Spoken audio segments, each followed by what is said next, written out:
आदाब, मुनसिफ टीवी में आपका इस्तकबाल है। आप देख रहे हैं महाराष्ट्र न्यूज। पहले हेडलाइंस। सुप्रिया सुले की क़यादत में कुल जमाती वफ्द ने जनूबी अफ्रीका का किया दौरा। दहशतगर्दी के खिलाफ हिंदुस्तान के मजबूत और मुत्तहिद मौक़िफ़ का किया इआदा।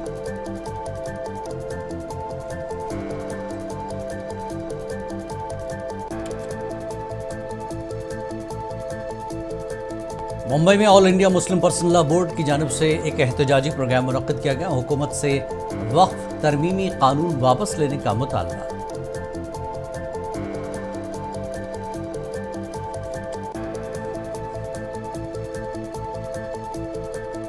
रिपब्लिकन पार्टी ऑफ इंडिया की जानिब से महाराष्ट्र में भारत जिंदाबाद यात्रा शुरू। ऑपरेशन सिंदूर की कामयाबी और फौजी जवानों के एजाज में यात्रा।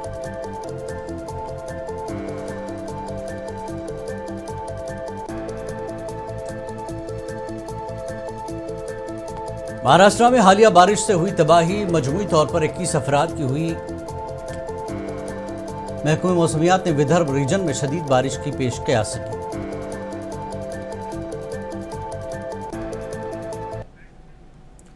खबर तफसील से। कुल जमाती वफ्द के अराकीन मुख्तलिफ मुल्कों के दौरे के दौरान मजबूती से हिंदुस्तान का मौक़िफ़ पेश कर रहे हैं और आलमी सतह पर पाकिस्तान को बेनकाब कर रहे हैं। NCP-SCP की MP सुप्रिया सुले की क़यादत में एक ऑल पार्टी वफ्द ने केप टाउन में जनूबी अफ्रीकी क़यादत के साथ वसी मुलाकातें की। इस दौरान वफ्द ने दहशतगर्दी के खिलाफ हिंदुस्तान के मजबूत और मुत्तहिद मौक़िफ़ का इआदा किया। यह दौरा 22 अप्रैल को पहलगाम दहशतगर्दाना हमले और ऑपरेशन सिंदूर के बारे में बेदारी पैदा करने के लिए हिंदुस्तान की आलमी सतह पर रसाई का एक हिस्सा है। प्रिटोरिया में हिंदुस्तान के हाई कमीशन के एक बयान के मुताबिक वफ्द ने जनूबी अफ्रीका के नायब वजीर केंथ मोरोलुंग से मुलाकात की और हिंदुस्तान की इंसदाद दहशतगर्दी के नुक्ते नज़र से आगाह किया, जिसमें दहशतगर्दों और उनके माविनीन दोनों को फौरी और फैसलाकुन कार्रवाई के जरिए जवाबदेह बनाना शामिल है।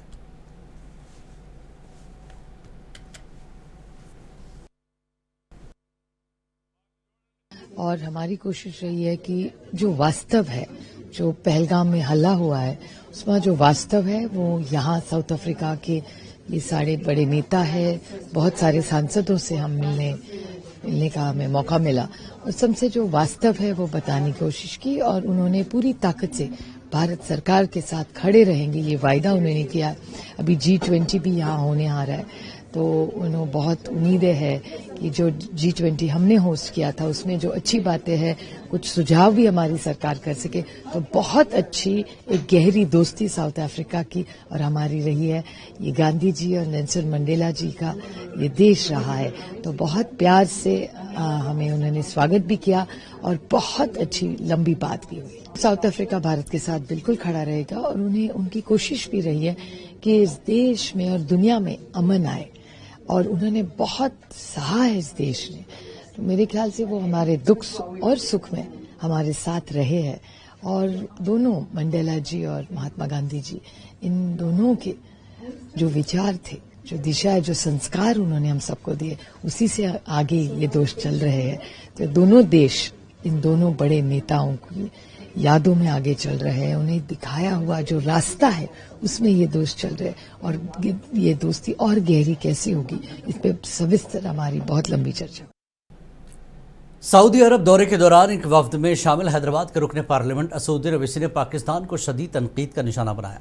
असद अवैसी ने कहा कि 26/11 मुंबई हमलों के बाद उस वक्त के वज़ीर आज़म आंजहानी डॉक्टर मनमोहन सिंह की क़यादत में हमारी हुकूमत हिंदुस्तानी तफ्तीशकार पाकिस्तान गए, उन्हें सारे सबूत दिए, लेकिन आपको ये सुनकर हैरानी होगी कि कुछ भी आगे नहीं बढ़ा। पाकिस्तान को इस दहशतगर्दाना मुकदमे में आगे बढ़ने के लिए तब मजबूर होना पड़ा जब पाकिस्तान को FATF की ग्रे फहरिस्त में डाल दिया गया।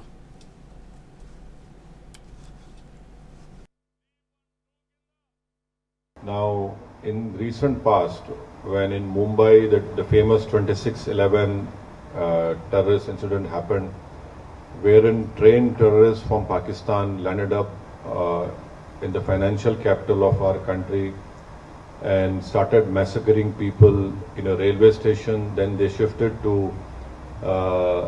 5-star hotels and then they started massacring people over there.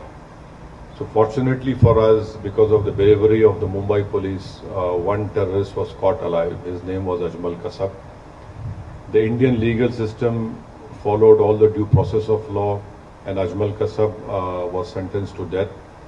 And Ajmal Kasab revealed many things. Our agencies were capable enough to record the audio conversations which a terrorist group sitting in Pakistan were having with terrorists who were killing Indians in five-star hotels.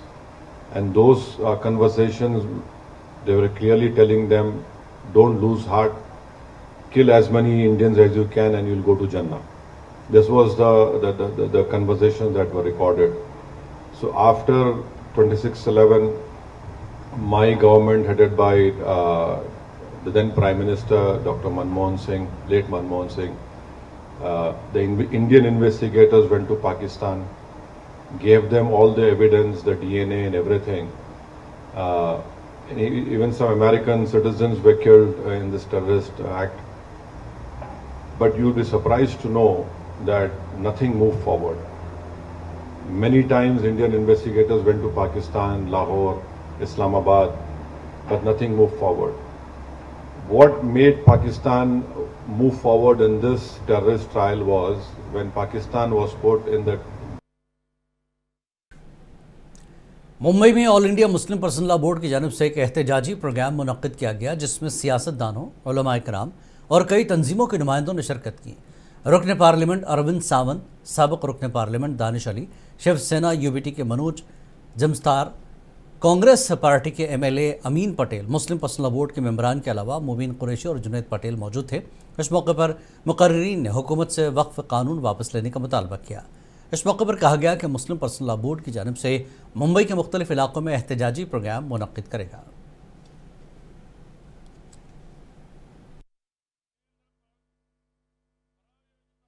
और इसको जितना हो सके मुहाफ़िज़त उसकी की जाए, उसका तहफ़्फ़ुज़ किया जाए, क्योंकि वक्फ़ हमारे आबा व अजदाद ने जो ये ज़मीनें या बक़िया जितनी भी चीज़ें वक्फ़ की है वो मुसलमानों का हक़ है, लिहाजा उसको मिलना चाहिए। कि मुसलमान किसको कहा जाएगा, कौन मुसलमान दे सकता है, बोर्ड पे कैसे लोग आ सकते हैं, गैर मुसलमान आना चाहिए, ये सारी जो दिक्कत है, तो किसी के घर में जाकर उसके अंदर वो क्या करेगा वो हम तय करेंगे, वो सही नहीं है।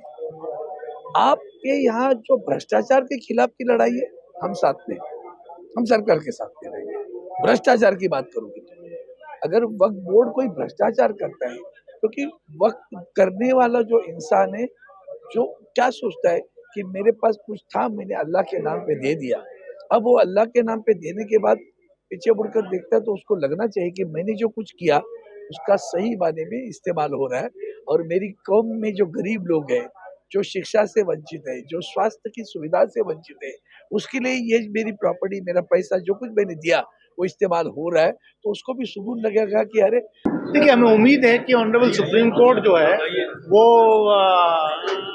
हम लोगों के हक में फैसला करेगी, लेकिन सुप्रीम कोर्ट के अंदर कुछ बिंदुओं पर ही बहस हुई है।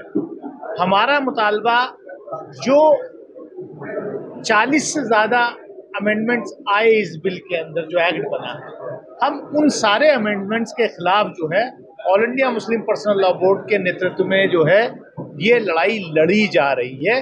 जब तक 2013 का ओरिजिनल वक्फ एक्ट वापस इम्प्लीमेंट नहीं होता, तब तक ये लड़ाई जारी रहेगी। यहाँ मुसलमानों के साथ एक डिस्क्रिमिनेशन जैसा सलूक किया जा रहा है, उनके औकाफ के इदारों के मैनेजमेंट के हवाले से, उसमें दूसरे लोगों को दाखिल करके या उस पर हुकूमती निगरानी जो है कलेक्टर वगैरह का इंटरफेरेंस वगैरह करवा कर, या वक्फ बाई यूज़र, हर रिलीजियस कम्युनिटी का जो है वक्फ बाई यूज़र का उनके पास प्रोविज़न है, उनके धार्मिक जो स्थल होते हैं वो यूज़ के ज़रिए से वक्फ होते हैं। इसको जो यहाँ पर रिमूव किया गया है मौजूदा कानून में, तो उसको जो है चैलेंज किया और अच्छी सी बहस की। इंशाल्लाह उम्मीद है कि जजेस ने जिस तरह के कमेंट उस पर किए हैं उससे एक पॉजिटिव जो है फैसला निकल के आएगा। और उसमें जो 9 मेंबर है उसमें से 5 मेंबर तो हिंदू हो गए और 4 बचे बेचारे सिर्फ बुद्धिस्ट लोग।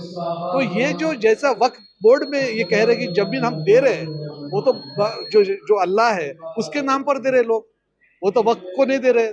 अब उसको भी वो कह रहे कि 5 साल का उन्होंने नियम लगा दिए, तो 5 साल का नियम लगाना गलत है, ऐसा मुझे लगता है। तो हमारी वक्त की लड़ाई और बोध गया जो महाविहार है, महाबोधि महाविहार है, उसकी लड़ाई में हम सब लोग मिलकर काम करेंगे। आपकी लड़ाई में पूरे संविधान प्रेमी, बाबा साहब अम्बेडकर को मानने वाले, पूरे शेड्यूल कास्ट, शेड्यूल ट्राइब और ओबीसी, आपकी लड़ाई नहीं, वो हमारी लड़ाई है। तो हम मिलकर वक्त के लिए भी करेंगे और बोध गया को मुक्त करने का भी एक ऐलान में यहाँ। और इसको और आइए इस वक्त सीधे आपको कड़पा लिए चलते हैं आंध्र प्रदेश के, जहां पर टीडीपी पार्टी का महानाडु प्रोग्राम जारी है। వాడుకోండి ఇప్పుడు చాలా మంది మోటార్ బైకులు వేసుకొని వచ్చారు, కార్లు వేసుకొని వచ్చారు.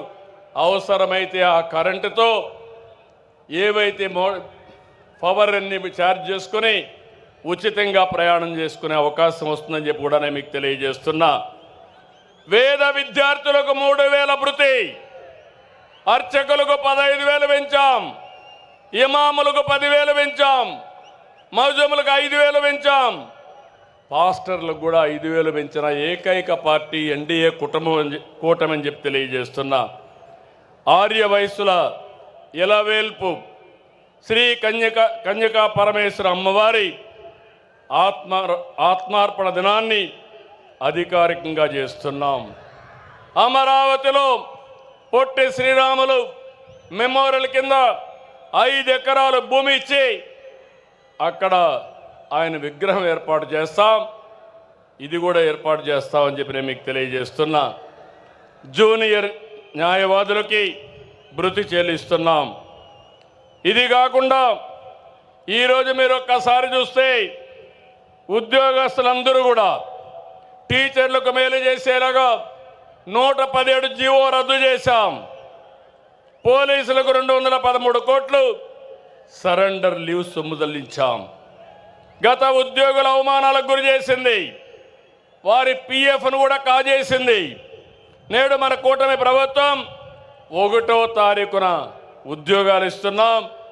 ఒకేసారి 7,500 కోట్ల రూపాయలు వాళ్ళ డబ్బులు డైవర్ట్ చేసి తిరిగి వాళ్ళకి ఇచ్చిన ప్రభుత్వం కూటమి ప్రభుత్వం అని చెప్పి కూడా నేను మీకు తెలియజేస్తున్నా. అంగన్వాడీలు ఆశాలకు 1,50,000 లబ్ధి వచ్చేట్టుగా గ్రాట్యుటీ అమలు చేస్తున్నాం.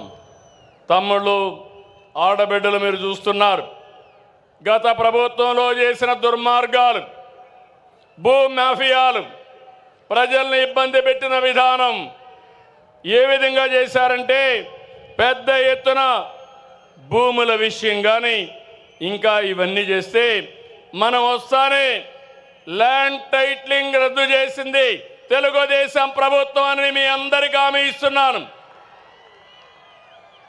అదే మనం రాకపోయి ఉంటే మీ భూములన్నీ గోవిందా గోవిందా ఆ భూములన్నీ వాళ్ళ అకౌంట్లోకి పోయేటివి. అయినప్పటికీ కూడా ఎంత గోలుమాలలు చేశారంటే మీ భూమి కబ్జా చేయడానికి మీ భూమిని 22A పెట్టి మొత్తం రికార్డ్స్ అన్ని అస్తవ్యస్తం చేసేశారు, గందరగోళంగా తయారైనాయి. నేను అన్ని సమస్యల్లో పరిష్కారం చేయగలుగుతున్నాను, కానీ ఈ సమస్య జటిలం అయిపోయిన దానివల్ల చాలా టైం తీసుకుంటా ఉంది. నేను ఈ సభలో మీకు హామీ ఇస్తున్నా, రాబోయే మహానాడుకి భూ సమస్యలు పూర్తిగా పరిష్కారం చేసి మీకు అండగా నేనుంటానని మరొక్కసారి హామీ ఇస్తున్నాను. తమ్ముళ్ళు, టెర్రరిస్టు దేశానికి చాలా ప్రమాదం, ప్రపంచానికే ప్రమాదం.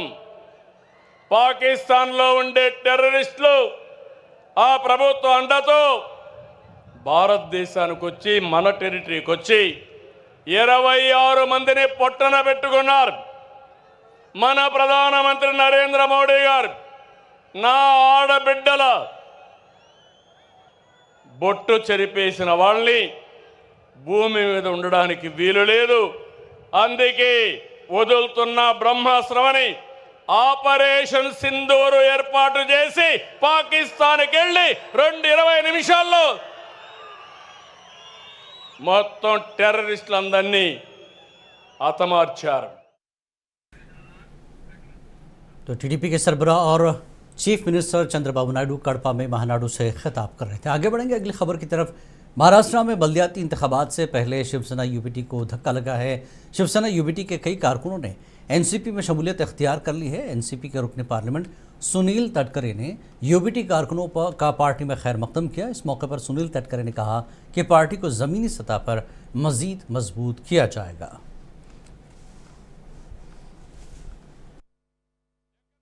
योग्य पैसा सन्मानपूर्वक तोडगा काढण्यामध्ये पालकमंत्र्यांना त्याने मला त्या कालावधीमध्ये यश मिळालं होतं। पण तरी सुद्धा या वेगळ्या उद्योगांच्या मार्फत आजही स्थानिक भूमिपुत्र प्रकल्पग्रस्त यांना आवश्यक असणारा न्याय मिळत नाही। जैन पीडिताचा तिसरा बंदराचं चौथ्या बंदराचं काम त्या ठिकाणी सुरू होईल। सिडको अन्यायकारक पद्धतीने काही वेळेला नैनासारखे प्रकल्प त्या ठिकाणी राबवण्याचा प्रयत्न करते आहे। अशा वेळेला लढाऊपणाने लढणाऱ्या उरण तालुक्यातील या सगळ्या सहकार्यानं पुन्हा एकदा राष्ट्रवादी काँग्रेस पक्षाच्या प्रभावात अजितदादांच्या नेतृत्वाखाली आम्ही सगळेजण काय रिपब्लिकन पार्टी ऑफ इंडिया की जानिब से महाराष्ट्र में भारत जिंदाबाद यात्रा शुरू की गई है। रिपब्लिकन पार्टी के सरबराह मरकजी वजीर रामदास अठावले ने कहा कि ऑपरेशन सिंदूर की कामयाबी और फौजी जवानों के एजाज़ में भारत जिंदाबाद यात्रा निकाली जा रही है। उन्होंने कहा कि हुकूमत ने पाकिस्तान को करारा जवाब दिया है।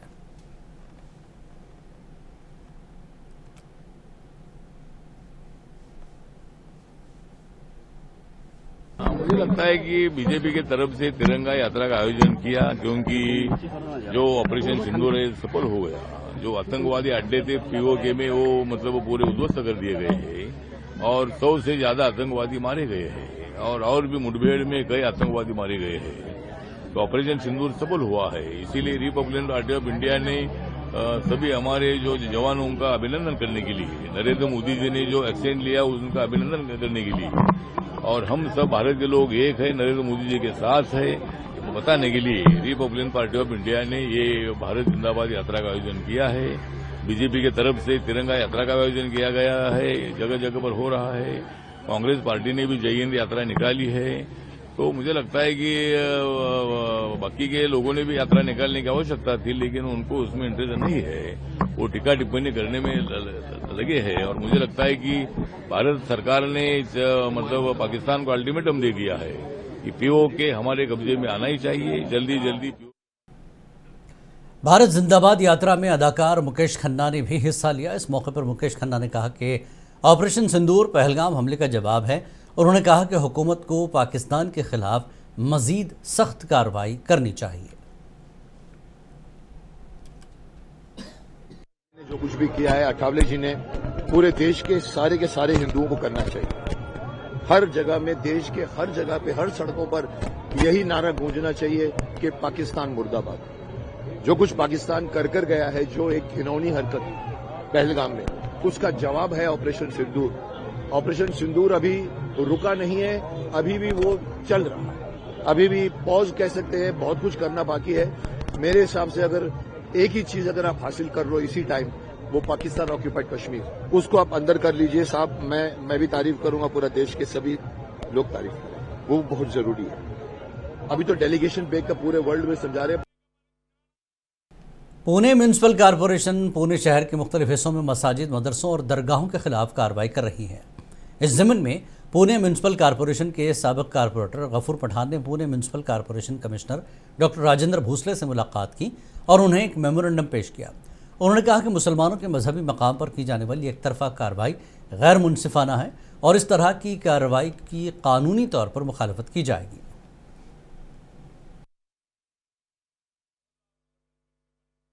कि जिस तरह से पूना में धार्मिक स्थल पे मस्जिद रहेंगे, दरगाह रहेंगे, कब्रिस्तान रहेंगे, इस पे जिस तरह से लोग आक्रोश के साथ जो बयान भी कर रहे हैं, मोर्चे निकाल रहे हैं और गलत फहमियां लोगों तक पहुंचा रहे हैं, हालांकि ऐसा कुछ भी नहीं है।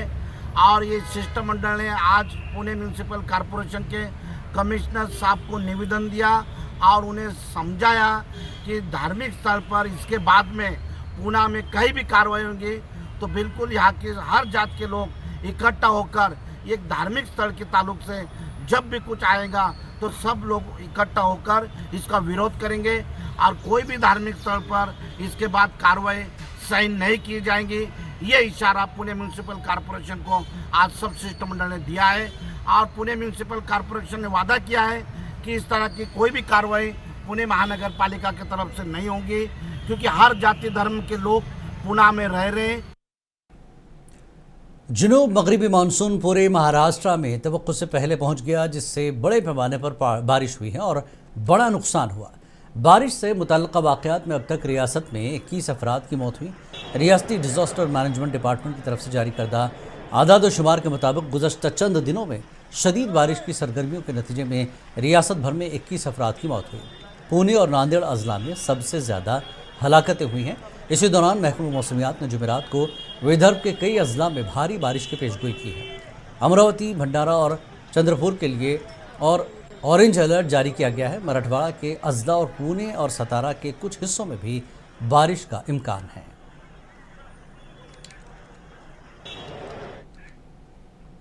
महाराष्ट्र में कोविड के एक्टिव केसेस की तादाद 383 हो गई है। माहिरीन सेहत ने लोगों से एहतियात बरतने का मशवरा दिया। रियासत के वसी तर तनाजुर में महाराष्ट्र में रोज़ाना औसतन 3 से 4 केसेस सामने आ रहे हैं। थाने में नुमाया इजाफा रिकॉर्ड किया जा रहा है। मुंबई में कोविड केसेस की तादाद 36 हो गई है।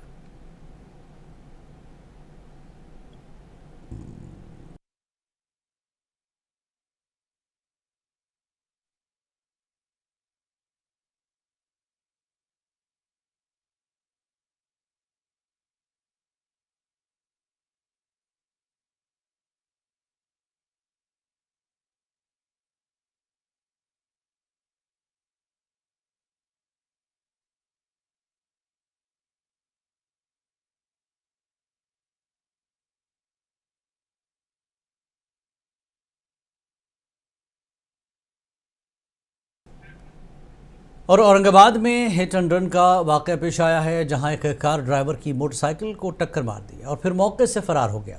वाक़े के दौरान मोटरसाइकिल सवार को चोटें आई, जबकि पैदल चलने वाली 3 लड़कियां बाल बाल बच गईं। इस हादसे का एक वीडियो सोशल मीडिया पर शेयर किया गया है।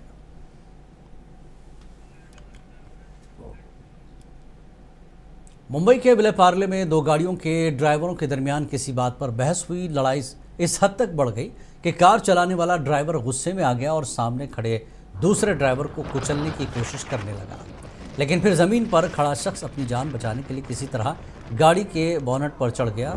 ये मंजर एक मोटरसाइकिल सवार ने अपने मोबाइल कैमरे में कैद कर लिया। वायरल वीडियो पर अमल करते हुए एयरपोर्ट पुलिस स्टेशन ने कार ड्राइवर के खिलाफ मुकदमा दर्ज किया।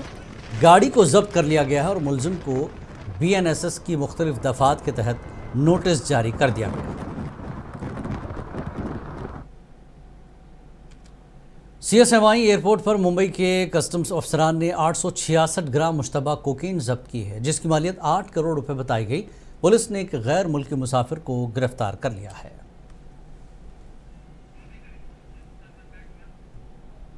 महाराष्ट्र न्यूज़ में फिलहाल इतना ही। आदाब।